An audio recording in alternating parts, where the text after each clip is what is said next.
Municipal billing systems should focus on service rendering and must measure consumption. Like in all billing systems for the provision of services, there is a provider and a consumer. If you look at the billing system from the Johannesburg perspective, I think firstly you need to realize that part of the system is outsourced to a service provider. So what happens in this case, if you don't have accurate reading about the utilization of the individual ratepayers, it goes on an estimation.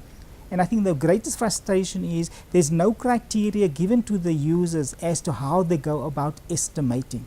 The second frustration is also that in terms of the design of the bill that you receive, it does not provide you as a user sufficient information to verify your accuracy of the utilization for which you are being charged.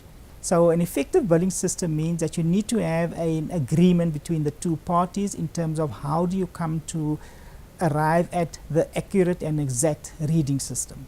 So what happens is with security issues in the country, billing has become extremely difficult because of access to the meter reading facilities. And that is why the new billing system, for it to be effective and efficient, is to ensure that you have access to the reading information and also that the consumer know what they are paying for. Municipal billing problems are a global phenomenon, says Professor Small. The new approach will require a behavioral change from all involved.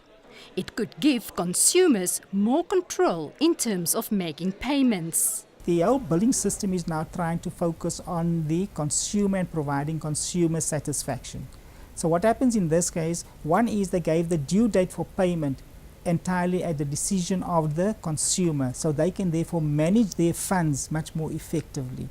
The only problem is that the dates within which they give you to arrange your payment or your due date is from the 15th of the month to the end of the month. I think most consumers currently, and this is where the frustration comes in, is that they pay their bills at the beginning of the month. If implemented correctly, the regionalized billing approach could allow the municipality to stagger the calculation and issuing of bills, preventing system overload, according to Professor Small. But I think what's happening is it's also a global trend in terms of trying to force the municipalities to take responsibility as to how they manage their funds and also to meet their obligations. And I think the main reason for this comes to satisfy the consumers and preventing them from being frustrated, because once you become frustrated as a consumer, you do not pay.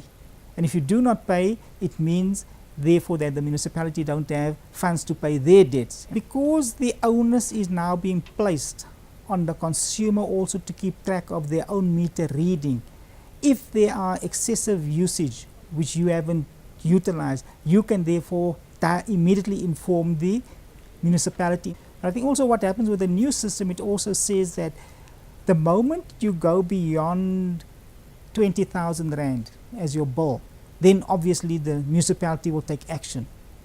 So I think most of the frustration happens is that there's a lot of leakages in the watering system and the consumers don't believe that it is their fault. And I think this will also now start placing accountability at the correct place. In order for regionalization to be successful, Professor Small recommends transparency and good communication. Marise de Klerk, Joburg Today.